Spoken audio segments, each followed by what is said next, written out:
The last round of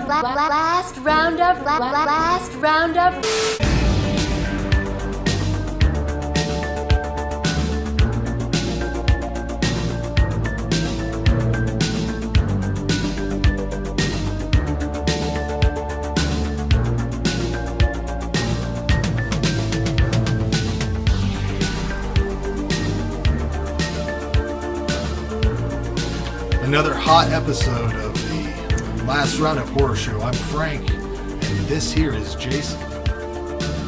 I want to talk about Rawhead Rex right off the bat. 1986. This is quite a film. Okay. Summary for this movie: Ireland will never be the same after Rawhead Rex, a particularly nasty demon, is released from his underground prison by an unwitting farmer. The film follows Rex's cross-country rampage while a man struggles to stop it. Directed by George Pavlow. He also worked on Barker's Underworld, aka Transmutations. Written by Clive Barker, of course. Tagline: he's pure evil, pure power, pure terror. Distributed by Empire Pictures. Out on Blu-ray through Kino Lorber, 2017. I haven't seen this movie since like 1997. I don't think I liked it back then, and I don't like it now. I still don't like it. The score seems like the sort of music you'd find on YouTube if you searched royalty-free music for motion pictures, because it's really nothing which makes sense because the composer has worked on like 100 generic films, like things you've never heard of. The lightning, oh lord, there's some 1986 lightning popping off, and it is crazy. And Rex looks like a playable character from Primal Rage. Evidently Clive Barker hates this movie for many reasons, but number one being that Rex is supposed to be a demon whose face looks like raw meat, and he doesn't look like that at all. Oh, I heard it was supposed to look like some penis. No, Barker describes Rawhead as a 9-foot-tall phallus with teeth. He also has some dinosaur qualities to him. He sort of resembles something that the Ninja Turtles would fight. He could be in there with Bebop. He bursts through walls like the Kool-Aid Man. That's his thing. If there's a wall, you can. What you're describing to some people is a good thing. Like everything you're saying is good. If the monster looked different, I would feel way different. I mean everything. I posted a meme up. It looks like Wanda, or what? No, is it Wanda? Jamie Foxx from In Living Color? I don't know. Wanda? Yeah. Looks just like that. So the thing that bothers me is the acting in this is fairly good. There's all the people that act around Rawhead Rex are pretty good actors. They deserve a better looking monster. This movie could be remade, I think. This is one that deserves a remake. The writing is pretty solid. The lore of the movie makes as much sense as anything else Clive Barker's ever written, which I'm not a huge Clive Barker fan. But Rex's boots are bothersome. He don't read. I don't read. No one cares about Clive Barker here. Are you a big Clive Barker fan? I like Nightbreed. I don't read. But his movies, though, Hellraiser. I think Hellraiser is one of the most overrated franchises there are. Oh, that's a hot button. But I also haven't seen him in a long time and want to go. I don't think I like part him either. 3, I think. That seems to be the one everyone Is that the one with the CD, guy with the CD in his head or something? I don't know. This movie, yeah, it deserves a remake. But Rex has these pleather boots. Tom Whitaker. Rawhead Rex. Hi, Tom. We're talking Rawhead Rex, Tom. He has these pleather boots. Tom would like Rawhead Rex. He's probably seen it, I would assume. He may have already commented on it. The boots that Rawhead Rex is wearing look like the shit that a kid would wear if he was pretending he was a barbarian. Tom is one of the few people who post in the group. Thanks for posting. Thanks, Tom. I don't know if I mentioned earlier. He's just here for the free movies. He gets like every free code I put up, Tom's like one of the... He was on it. Yeah. Like I said, Rawhead Rex looks like a Power Ranger villain. He does. I can't get over it. These actors really... I think that's half of what you talked about. There are some cool shots in the woods when they're running away. It's kind of foggy. Good cinematography in those parts, I suppose. As far as special effects go, there was a decent-looking severed head at one point, but nothing really impressive otherwise. It's amazing how sometimes Rex looks, like Wanda from The Living Color. I wrote that shit down, Jared. He doesn't watch this. Do you think Jared watches this shit? No, he don't watch this shit. Jared don't watch this shit. He can't even come in and comment on anything. No. Certainly ain't watching a video. The ending of this movie is completely stupid and confusing. I don't know what's happening. This movie is like a 4 on its best day, mostly due to the adequate writing and the acting. Bunk special effects and the creature design is fucking terrible. A 4. Ancient Demon Irish monster movie. It's one of those so bad it's good. It's cheesy, it's campy, it's low budget. I even like Rawhead. Like, as stupid as he looks, it's just a plastic looking mask. It's just a Halloween mask and a... They had to be fucking costume. laughing when they brought that thing out, man. Well... Imagine you're an actor in this movie, and they bring that monster out. You don't give it a laugh, and they don't. Why don't they go back and... They would know immediately. That's all I'm saying. I think it's what they could afford. It's clearly a low budget movie.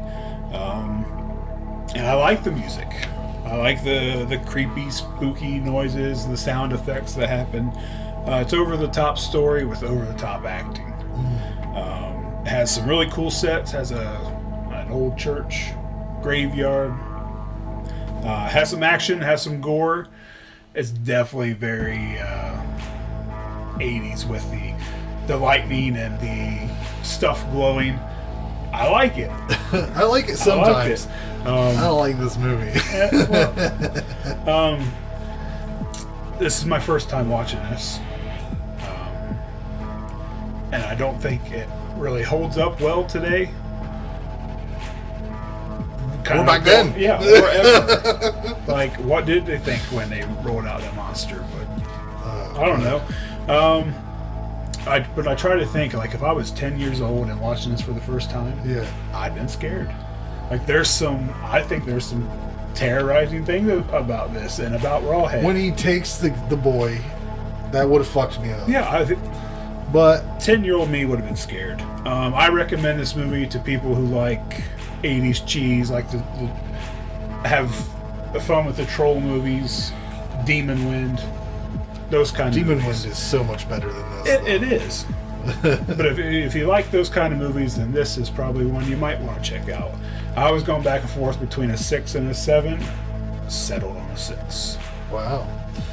Looks like we got a couple comments there. What's that say? Oh, Tom says hello, and oh yeah. Oh yeah. Yeah, oh yeah. He's here for the codes. I don't have any tonight, Tom. No codes. You can stick around though. Up next, Puppet Master 2 from 1990. Summary for this film: the puppets return and hunt paranormal researchers in an attempt to take their brain fluid for their master, Andre Toulon. Directed by David Allen, who worked on a lot of movies in the visual effects. Did you see his credits? Yep. He had the Howling, Willow. I was gonna list them, and then I just said ton. Just yeah. If you care, go check him out. I mean, there's a lot on there. David Allen. Written by Charles Band and David Pabian, who also wrote Subspecies. What do you have? His unholy creations hold the strings to your life. Distributed by Full Moon and Paramount. This was out on Blu-ray through Full Moon in 2012. Right off the bat, they hit you with some really terrible editing transitions. Did you see that wipe? It was like a really slow Star Wars wipe across, really fucking USA Network wipe. I didn't notice that necessarily. It was crazy. the most notable actor in this movie is George Buckflower, who was in They Live. He played a major part in that. You've seen him in numerous John Carpenter movies. He's a great character actor. He doesn't do much in this, but he's the only person I recognized. Once again, I'm noticing that they are focusing on shit I don't care about instead of puppet business. We have serious puppet business to take care of, and they are fucking around again. They don't have psychics this time, like in the first movie. They have paranormal researchers that I equally don't give a fuck about. And it's still. I think there's still a bit more puppets. There is more puppets. More. So they're coming around. More quality puppet action. And if I'm right, before we started doing these, I think 3 is my favorite. Right. And so we'll see what happens. We're gonna keep going through them. But probably January. when Tunneler, that's the guy with the drill on his head. Yep. He kills his first victim. I love the reaction of the dude who kills him. He looks down at it and he's like, "It was this." Like, the acting is fucking porno level in this movie. I guess they killed off Leech Woman in this because Paramount hated the puppet. She comes back in 3, evidently. Sexist. I hate her too, I'll be honest. I don't like Leech Woman. She's the worst puppet. She's not deadly. She sucks. But Paramount didn't like her. But she comes back in 3, and she comes back in numerous other ones because she is... I have, Tom. what did he say? You have to work on a podcast. Off topic. You guys watch Bone Tomahawk? Yes. I have not seen that yet. I liked it. You like it? Anyways. Tom's talking. But like I said, they kill off Leech Woman.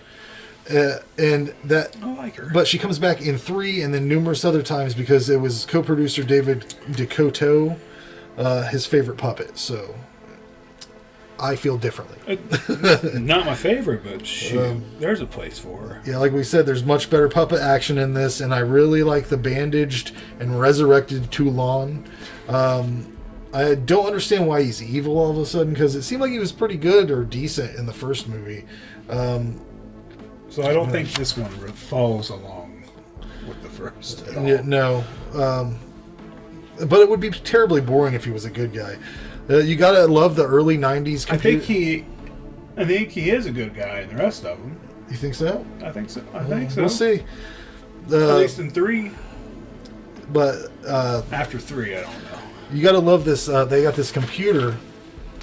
Awesome movie. they've got I love that you're just gonna read comments on it. Tom says awesome. Well, if they're watching, right? Yeah, I don't know what's going on. It's true. The podcast is gonna sound weird. Tom Whitaker says Bone Tomahawk is an awesome movie. That's true. I don't know if it is, but that's what he says. It's good. It's good. I'm just going along with it. Fuck. Where am I at? I don't know. Come on. Yeah, they got Tumblr hooked up to this fucking 90s computer. And it's fucking... I love that shit. I love 90s shitty looking analytical computer. You've mentioned that before. Yeah, I liked it in Body Melt. I think they had some excellent shit. This is the first time I've noticed that Torch's teeth are bullets. But is this the first... Was he in the last one? No, he wasn't, right? Who? Torch? Your favorite one, you said? No, I think he was in... This is his first one. But his teeth are little bullets. That was weird. The life-size... They have these life-size puppets at the end. I think that the movie would have been a lot better if they would have just focused on them. They looked fucking crazy. They are creepy looking. They're insane. They clearly spent a lot of time fabricating that shit, so they should have used it more. Maybe I missed something, but why did the puppets turn on Toulon I don't know. at the end? Look, not real sure why the puppets turned on Toulon. I wrote it down. They've been on his side the whole time. And I'm not real sure how his wife got reincarnated. I don't know that either. Like, I know they were collecting brains. Yeah. The puppets are collecting brains. I didn't really know his mission. To get his wife back, right? Yeah, they revealed it towards later. Now his wife does come back, and she's one of these grown-up, like, these huge dolls, right? Yeah. I will be really fucking disappointed if part 3 isn't about her traveling around this creepy doll woman with her puppet show. I'll be severely disappointed. I don't think so. It sets up a really good scene. Big wooden puppet can't have a puppet show. Come on, man. It's not for entertainment. It's for murder. 7 out of 10 is what I gave this movie. I don't know what I gave the first one. I don't remember. But this one I enjoyed a lot more. I had a lot more fun with this movie. So as a Puppet Master movie, you know what you're going to get. You started talking about the opening scene, and I thought you were going to say, I love the opening scene of this movie. Mm-hmm. It's dark, it's atmospheric, it's in the graveyard. When they bring him back to life, like, that was great. I was excited right from Jump Street. So paranormal research team is back at the hotel. They spend a little bit too much time, maybe. But there are more puppets in this one than the first. There's a few good scenes, a few good kills. Not real sure why they turned on too long. I don't know. I guess they just... It's Puppet Master 2, but they're going to write whatever they want. I feel like I looked away and then shit changed or something. I don't know. It was weird. Don't know about his wife. I feel like I missed a few things. Like maybe I drifted off a little bit. Wasn't she in a fire? Wasn't there a fire? I don't know. At this point, I don't know.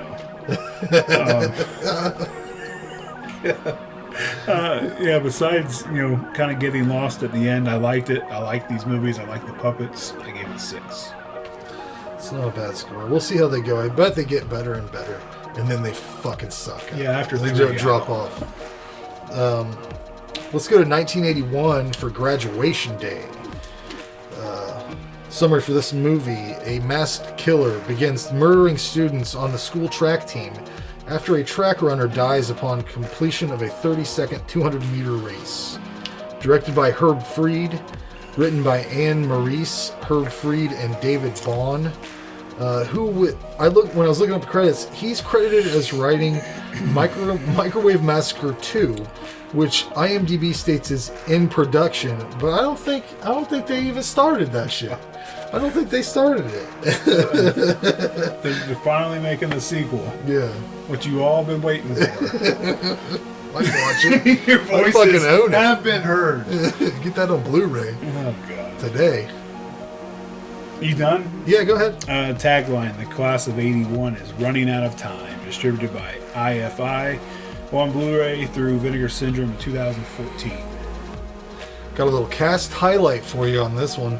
Christopher George, who we've enjoyed in our previous reviews of City of the Living Dead, Pieces, Mortuary. He's also in Day of the Animals, which I'm sure we'll get to at some point. Yeah, that's good. Other notable names in the cast are Linnea Quigley, who stepped in once again. Why do you think she popped into this movie? I couldn't guess. The main reason she appears in film is when an actress does not want to get topless, and she's like, "Fuck it, I've done it a million times. It's what I do. It's my thing." But evidently Vanna White's in this movie. Did you see her? Yep. I must have missed small her. role. And the band Felony makes an appearance in this movie. Jason loves to pick a movie with a band appearing and then showcased in it. But I think that's a given. Any slasher movie is going to have a band playing at some point. We've watched a lot of college-related things though, but I liked the band a lot. They do 3 songs on this soundtrack, including one that they play in completion, the whole thing. But they're also the band that you remember Friday the 13th Part 6. Oh yeah. When they're fucking in the van, there's an awesome song about being an animal, and that's Felony. That's them too. It seems like this movie seems more like a 70s movie. The music and the styles are pretty 70s. So I wonder if they filmed it a while before they released it or something. I hated the high-pitched strings that they highlight all the tension with. What are you talking about? They have these high-pitched... Yeah, they're like... like wickety guitars.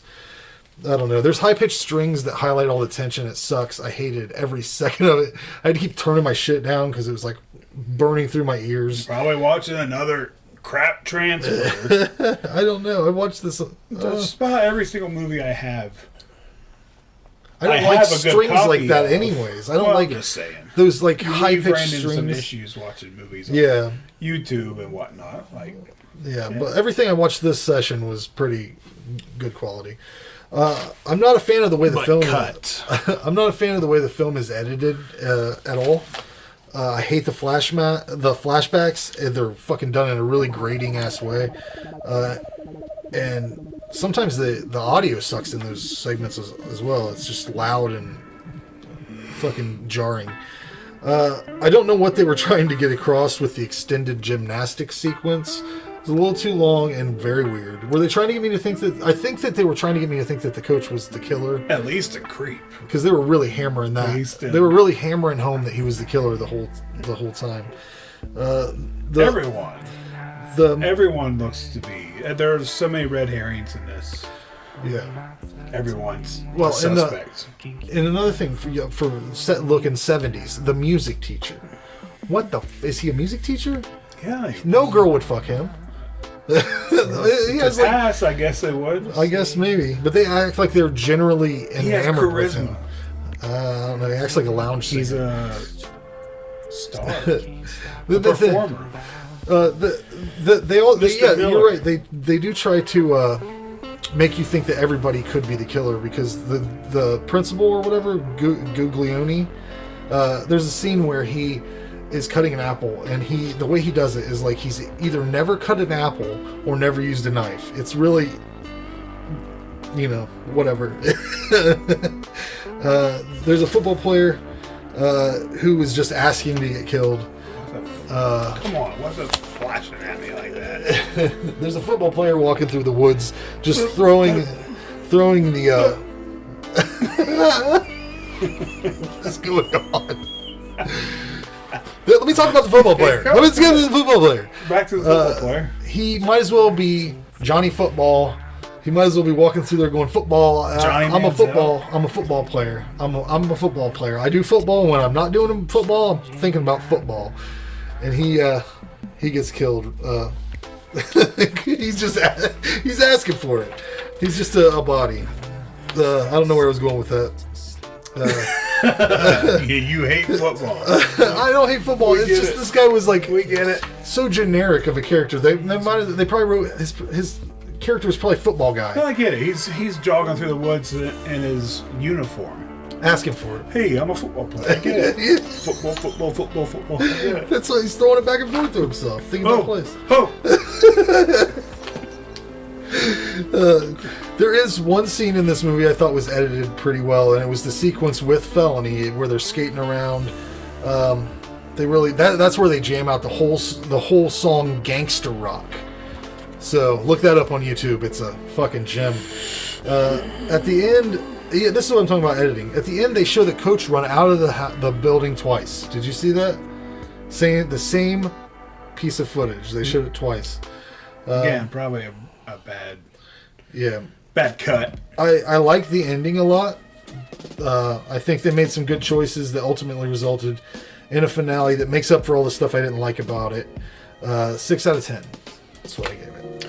80s sports slasher. You got a track team, gymnastics, football. It does a good job keeping you guessing who's the killer. Lots of red herrings. Who did it? I like the cast. I like the acting. I like the characters. He went down through some of the cast. I like the music, the band, the soundtrack. That spot on with that. My only gripe about this is that the kills are really weak. Yeah. The effects are not good. Like if you had Tom Savini working on this movie, it's a whole different experience. And the kills are usually a pretty important part with a slasher. So if your kills aren't good, typically your movie's not good. But it's fun. Good characters, great music. Recommend for fans who like 80s slashers. Maybe not a recommend to anyone else. If they're your thing and you haven't seen this yet, watch it. I gave it a 7. Yeah. It's a goodie. Let's go to 2018 with 14 cameras. Summary for this film: when a family of 5 rent a beautiful house for their summer vacation, the price seems too good to be true. Directed by Seth Fuller and Scott Husson. Written by Victor Zarkov, who also wrote 13 Cameras, because this is a fucking sequel that I didn't know about. Evidently, there's going to be a 15 Cameras. Drop the ball on this one, Yeah. Frank. What do you have? Tagline: He's not the only one watching. Distributed by Gravitas Ventures and put out on Blu-ray through them in 2018. Gravitas. What's going on the live stream you got there? Because I saw it lighting up. Who's liking? I don't know. It's probably still Tom there. Oh, see? Yeah, just Tom. Tom's got one. It says one. And We got Tom's one. still with us. Thanks, Tom. Right off the bat, I have a problem believing that this old man has the technical ability to install and operate all these cameras. He has an I saw you underwater. mention that. He has an underwater camera in his pool. Yeah. How's he doing that? I think you install it just like any other camera. He can barely walk. Yeah, you mentioned also that you couldn't see him holding anyone down, but he's muscular. When he takes off his shirt, he's muscular. When you look him up on IMDb, he looks like a bodybuilder. Yeah, he's But physically they fit. make him look like he fucking. First of all, he looks like he would have an aneurysm if you handed him a smartphone. Yeah. And second of all, he looks like he's been beaten with bats. He walks around like a almost crippled man. Yeah, mouth breathing. Yeah. I do think he would have a hard time assaulting anybody. I'm hungry. I do like the house. The house that these people are renting out is really fucking cool. It's out in the middle of nowhere. Yeah, It's but like- would you ever do that? No. Like that house? What a shitty vacation for House those swap teenagers. thing or whatever. Oh. Well, I mean, the place is You mean nice. like rent somebody else's house? Yeah, like it's a real thing. I don't know if you have to swap. Let's swap houses. I'm gonna live there, See you what's live here. up. But I would never do that. No. I stayed at someone's cabin not too long ago. Was it like furnished? Oh yeah, it's their Like people's hats and shit on the wall? it's their vacation cabin. They got like family pictures and stuff hanging up. Like that's it was weird. It was very weird. No thanks. Anyway. They probably had cameras in there. Well, I think they did. I think they do. I think there's one thing in the corner Yeah. that is pointing towards the front door, Oh yeah. but it almost looks like a motion sensor. Uh-huh. Like I couldn't see a lens. Well, according to this movie, there's cameras easily available if they go right Oh in yeah, I'll get into that later. But yeah, go ahead. No matter what else happens in this movie, the thing that fucked me up the most is there is a woman. They show pour dog food from a plastic container. Why is it in that? Do you just not keep it in the bag? No, keep it in a bag. Okay. Why does she have it in a plastic container? Keeps it fresh. Second thing she does is takes it and puts it in a very small cup and then pours it into her Rottweiler's bowl. Yeah. That dog requires way more nutrients than that lady. I don't know what you're doing. That shit fucked me up. I laughed when I seen that too. I was like, what? Here's That's just a dainty little cup. That's one bite for my dog. And was that written into the script? It had to be, right? Feed the dog, but Feed don't the pay dog. attention to what's going on.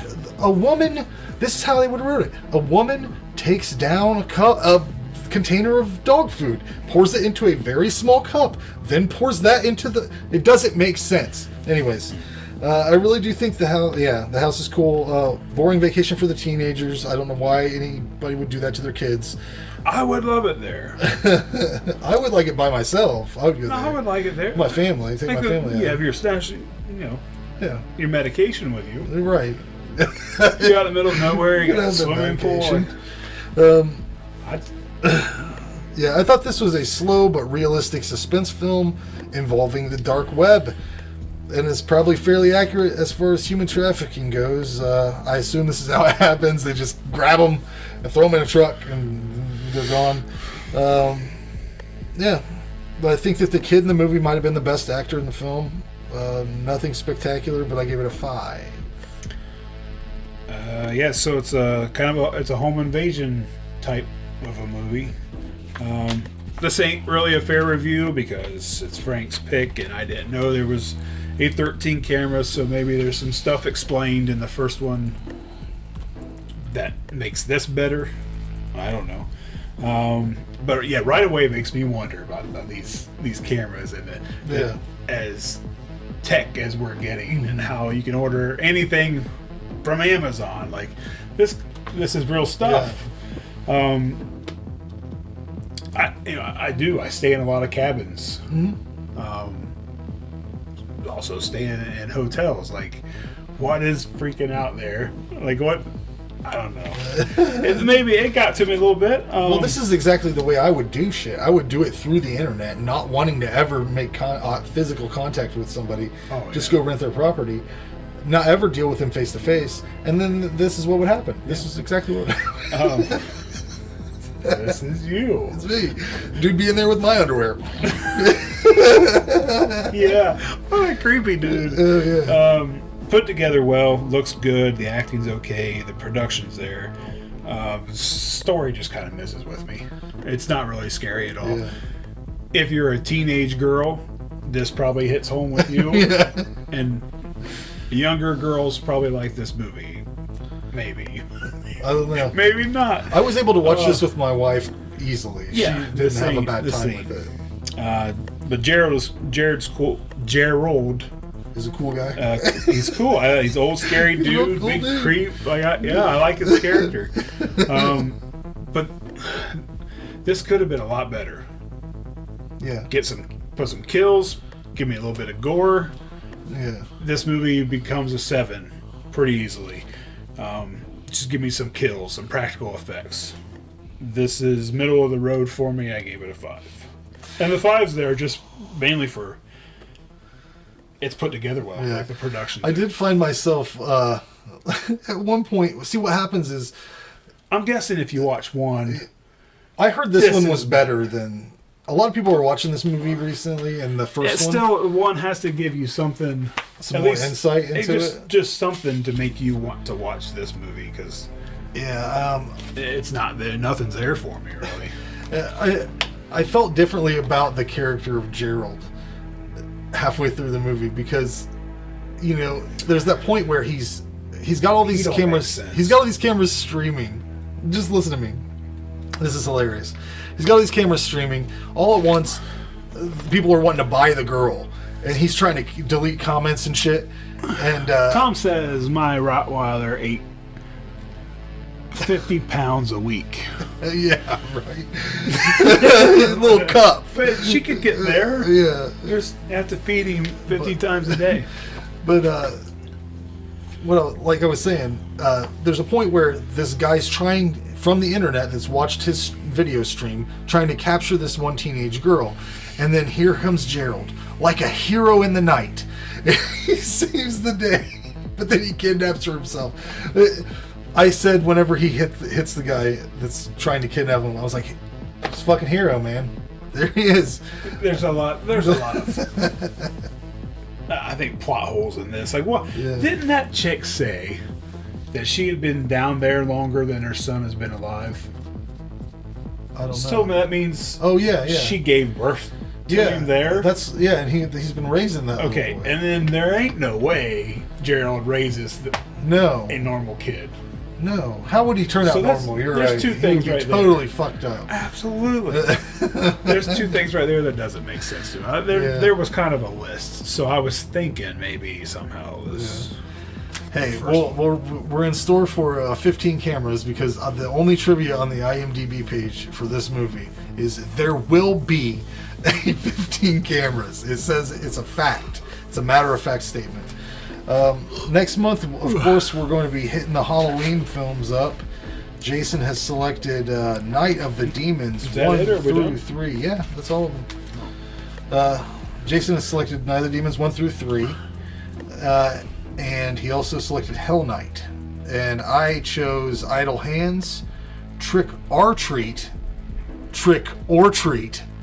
and Ernest Scared Stupid. So it's a little fun movie for the holidays. Trick or treat. Trick or treat. Trick or treat. Trick or treat. Yeah. Hitting them both. I bought Trick or Treat from you and have not watched it yet. But I'm very familiar with Trick or Treat, featuring Ragman.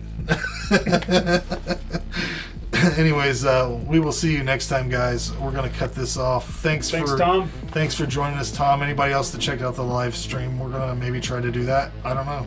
We'll see how it goes. But yeah. We'll see you next time. Tom says yes. Yes. See ya. Summer, turn red and gold, and the football games bring a hint of the cold. Time to get away. We'll pack the car with escape in mind, forgetting about classes, leaving books behind. Time to get away. Empty cottage sitting on the shore. Tourists all left about a month before, and we're gonna have a good time. Yeah, we're gonna have a good time. We're going on now. A ball break, walking hand in hand in the moonlight. We'll be the sweets all there. I swear we'll never part. We're going on now. A ball break, running in the sand, feeling alright. And when you fall into my arms, I'll break into your heart.